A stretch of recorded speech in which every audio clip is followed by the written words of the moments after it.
Hare Krishna. Welcome back to the Mahabharat character series. We are now discussing about Arjuna's ascent to the heavens. Arjuna got blessings from Lord Shiva, and the Lokpalas also blessed him, and Indra told him that Maithili will come. And Arjuna ascended the chariot which Maithili had brought and started moving up towards the sky. And as he was going upwards, he saw many of the kings, famous kings from the past, who had lived dharmic kshatriya lives and had that died. They had attained shining celestial bodies and abodes in the heavenly planets. And then he marched upwards as he was going. Andharvas and Apsaras were singing the glories of Arjuna, welcoming him to the heavens.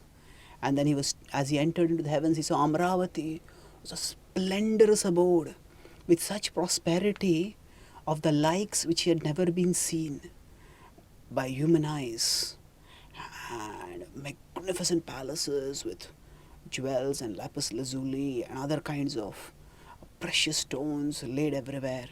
And he went right into the palace. And when he went into the palace, Indra was there waiting, and Indra welcomed him. And Indra took him and sat him right on his own throne next to him. And then he put his hand on his shoulders and gently massaged his back, proud of his son and his heroic accomplishments. And as Indra invited Arjuna to stay there, and he told him that one by one I will give you the knowledge of all my celestial weapons. And with these celestial weapons, you will be able to become undefeatable. As Arjuna lived over there in the heavens, taking in the opulence, the heavenly atmosphere, his thoughts often went back to his brothers who were still living in the forest in austerity. And then he remembered the insults that the Kauravas had done. And despite being in the forest, he still felt, despite being in the heavens, he still felt no joy. He was longing for the time of the exile to end so that he could get back the kingdom. If the Kauravas did not give it fairly, then he would fight and get it. And as he learned skills, every single weapon that he learned to fight, his joy increased. And with that, his confidence, his anticipation increased. And Indra had an assistant, Chitrasena. And Chitrasen became a friend and mentor of Arjuna in the heavens. And Indra told Chitrasena that to train Arjuna in dancing and singing. He was a Gandharva. Gandharva was an expert at dancing and singing. And so Arjuna did his will, although he wondered why Indra was asking him to learn such a thing. He had come to heavens to learn fighting. Why would he need to learn dancing and singing? But he knew that Indra, as the head of the gods, knew far more than what he needed, what he knew. And he must have some plan, so he accepted it. So in the Mahabharata, we will see that Indra is portrayed in a very very positive and respectful way. In the Bhagavatam, for example, Indra's portrayal may be of a person who is very proud, and because of his pride, he challenges Indra. He challenges Krishna, and he tries to destroy the Vrajavasis through torrential rains at Govardhan. And the Bhagavatam is primarily a scripture about bhakti. And with respect to bhakti, Karmakanda is not at all important. And therefore, those characters who signify success in Karmakanda, they are not considered very important. And one such character is Indra. So the Bhagavatam's depiction of Indra will be from the point of view of how bhakti is far superior to Karmakanda. And therefore, even the greatest successes in Karmakanda are of not much value from the point of view of bhakti. So now Indra is, in one sense, the ultimate success in Karmakanda, because one who follows Indra, such a person, or one who does a lot of Karmakanda sacrifices and does them very, very well, only such a person can become Indra eventually. So in fact, Indra, just attaining the abode of Indra is considered to be the highest, is one of the greatest aspirations of those who are Karmakandis. And Krishna also talks about them in the 9th chapter, 20th verse, and he says that त्रैविद्यामां सोमपापूतपापा यज्ञैरिष्ट्वा swargatim prarthayante. Swargatim prarthayante. That they desire Swarga. And then Ashnanti Divyan Divideva Bhogan. Divyan, they enjoy divine delights. So this divine doesn't necessarily refer to transcendental. It refers to, here it refers to higher, heavenly. So Divideva Bhogan, they enjoy in this way, and by this enjoying, they delight. So as they delight in this way, now the Mahabharata is simultaneously a Karmakandi scripture at one level where it depicts the progressive success of Dharma, Artha, Kama and Moksha. And at the same time, when we see the Pandavas as pure devotees, it can also be seen as a bhakti scripture. But within the Mahabharata's own storyline, Indra is portrayed in a very respectful way, and Arjuna is very deferential to Indra. He says Indra is the head of the gods, and he knows much better than me what is best for me. So he must be having some plan. And here we see Arjuna's trust in Indra and Indra's far-sighted plan in another dramatic incident, which also reveals the glory of Indra. So actually, Arjuna stayed in heaven, accepting the hospitality of Indra and learning various celestial weapons from him for 5 years during the exile. During this time, the remaining Pandavas, went to Badrikashram, and they were staying in Badrikashram. And Bhima had his various adventurous encounters with the Yakshas and with Kubera also. So, towards the end of this period, when Indra knew that Arjuna would return, he called Chitrasen. And he said that, I have seen that whenever there are the Apsaras, the celestial dancers, who dance in the court of Indra for his pleasure. So the chief among them is Urvashi. Extremely captivating. Very, very beautiful. And he says, I have seen that whenever she dances, Arjuna watches her with a special eye. So I would like you to go to Urvashi and speak words in praise of Arjuna to her, and then ask her to go and see Arjuna at night. And Chitrasen immediately departed, and he told Urvashi, I have come, been sent by Indra, and there is one male who is presently in the heavens as a guest, whose fame is spread far and wide. His valor, his handsomeness, his chivalry, though the glories of that are sung, are sung far and wide. And Indra said that he is also attracted to you. So he requests that you go and attend to him. So when Urvashi heard this, he says, yes, I have seen how Arjuna looks at me, and I have heard about his glories. Which woman will not be attracted to such a man? Oh, Chitrasen, you can go wherever you like, for tonight I will go to Arjuna's place. Saying this, Chitrasen departed, hearing this from Urvashi. Chitrasen departed thinking that his mission was successful.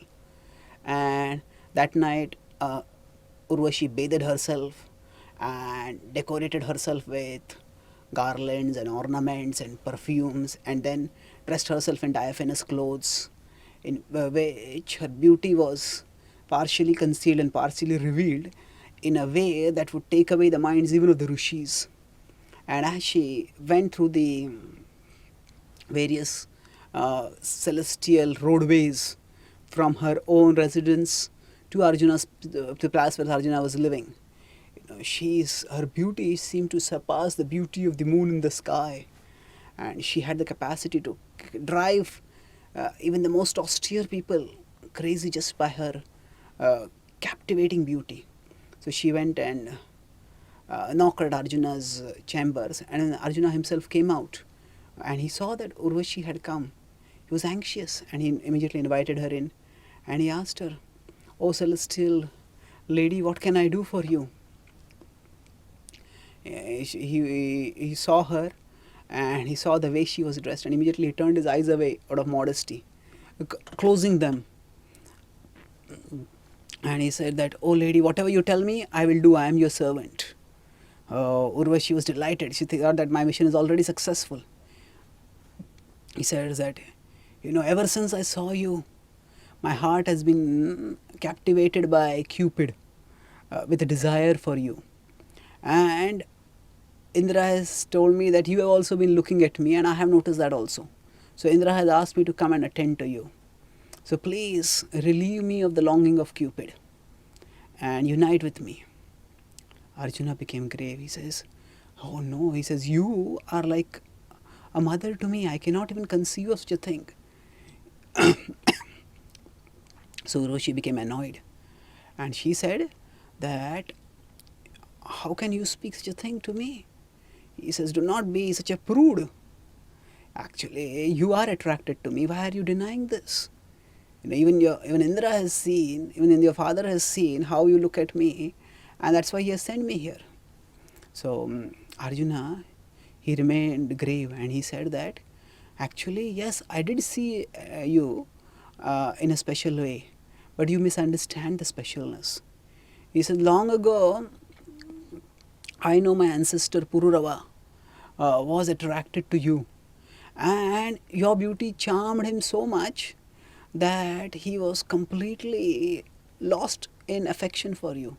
So, and it is from his union with you that our dynasty was eventually born. So I saw you as one of my ancestors, and as a mother of my ancestors, I looked at you with keen interest. But you should not think of me in any other way." So he said, "I think of you just like a mother, in fact, a mother of my ancestors." So Urvashi said that, "We heavenly beings are not bound by such morality. He said, in the past, I have consorted with others of the Kuru dynasty, and there is no sin involved. So when you are in heavens, there are no such rules." So actually, the rules of morality vary according to time, place, circumstance. And although in heaven also there is dharma, but because people have done a lot of punya and after that they have gone to heaven, so there is greater freedom and facility given to people over there for their bhog. So for their bhog, they have greater facility.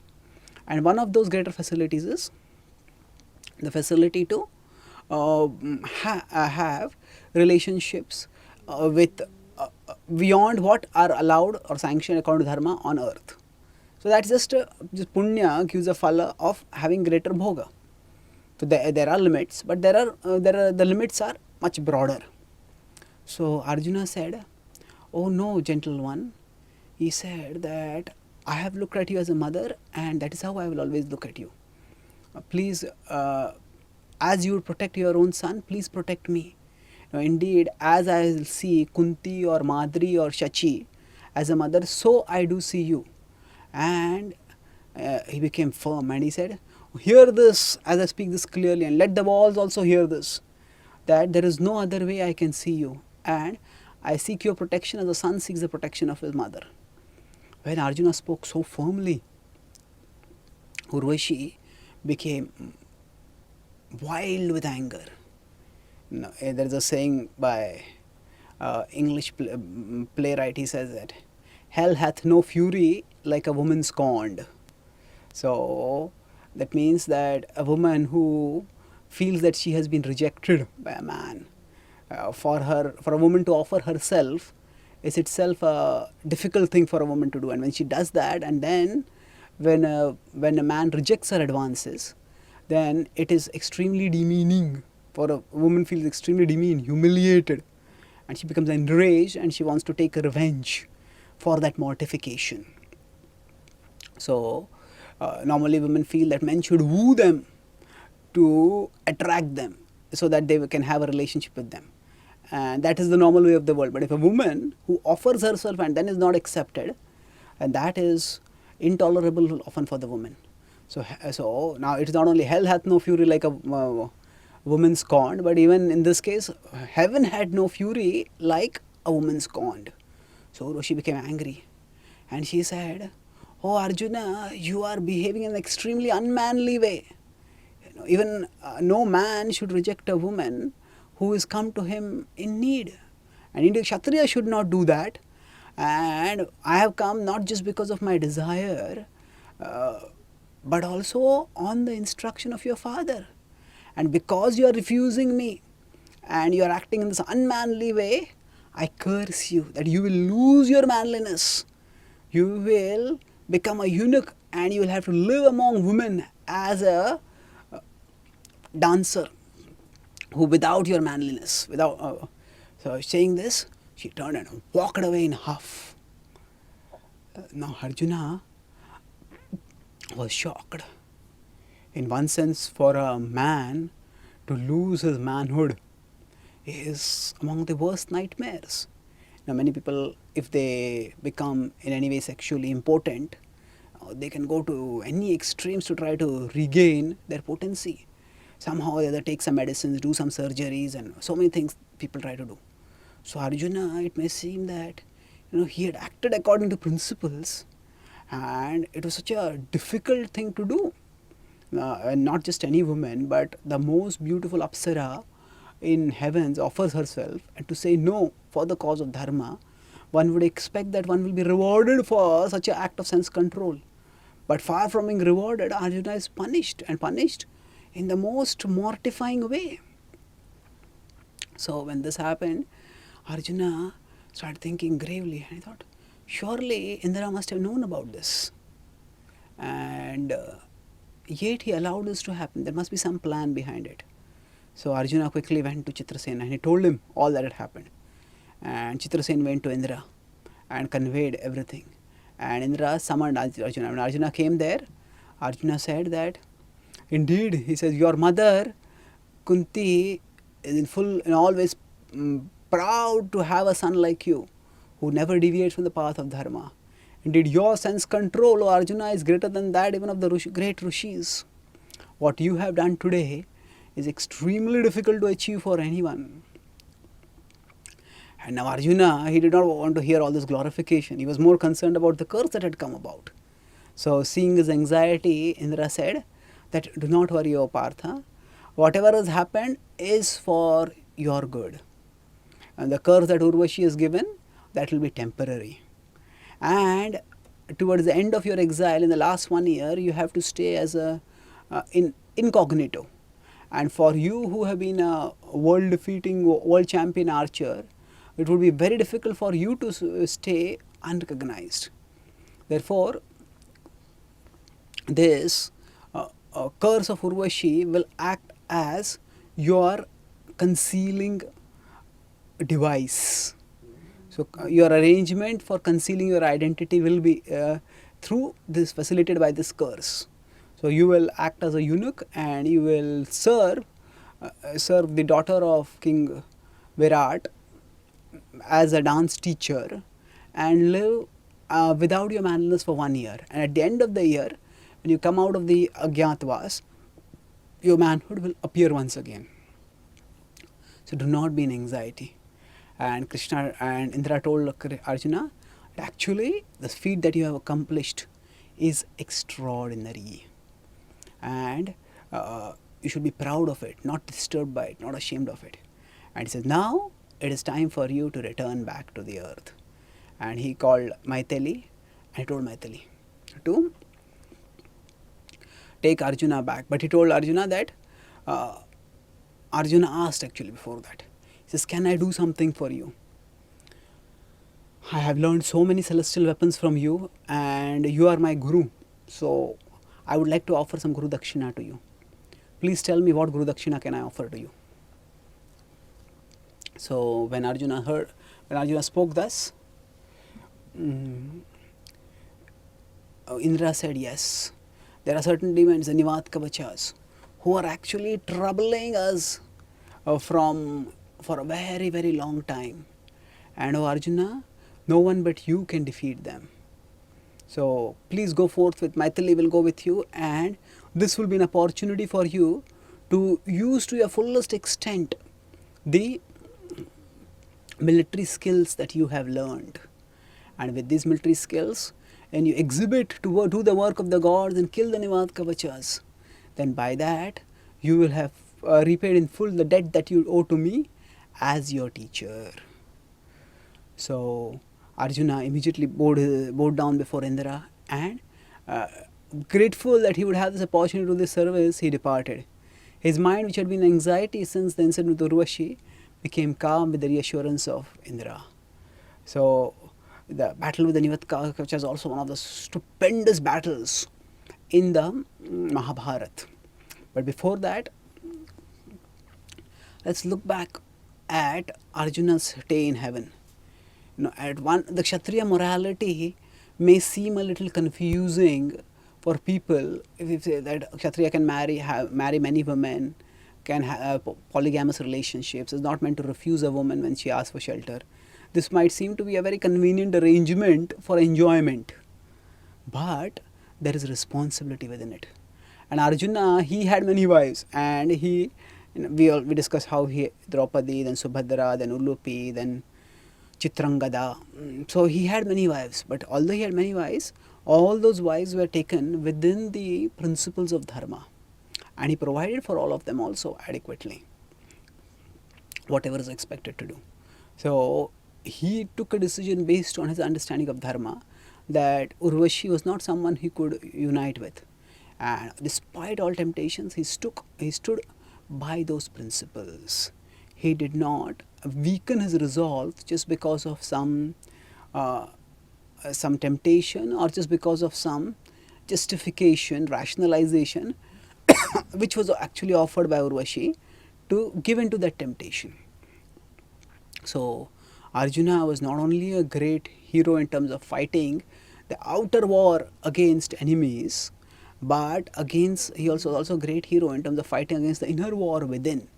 The inner war actually is the bigger war. The outer war, some of us have to fight as soldiers, and metaphorically, all of us have to fight against worldly problems. But the inner war is something which all of us have to fight. We all have our lower side, the lust, the anger, the greed within us, and it all causes us to do things which we know are wrong. And when Arjuna asked this question in the Bhagavad Gita, Athakena prayuktoyam papam charati purusha anichchanapi varshnaya baladivaniyojitaha. He asked, by what is man impelled to do wrong activities, as if by force? So at that time Krishna says it is kamesha, krodesha, rajoguna samudbha. 3.36 Arjuna asks, and 3.37 Krishna answers. So it is lust only. So Arjuna, when we think of Arjuna as a chivalrous Kshatriya, and we may think of him as a pure devotee, is it that he has no desire? When a person is in a bodily state, naturally there is desire. So Arjuna, he felt desire when he saw Subhadra. He felt desire when he saw Chitrangada. But that desire, he never allowed it to cross the limits of dharma. And naturally when he saw Urvashi, it was his educated vision. So this is an excellent example of matravat paradareshu. That actually women other than one's wives are meant to be seen as mothers. And mothers are not meant to be exploited for one's sexual pleasure. So Arjuna, he sets the standard of not succumbing to temptation.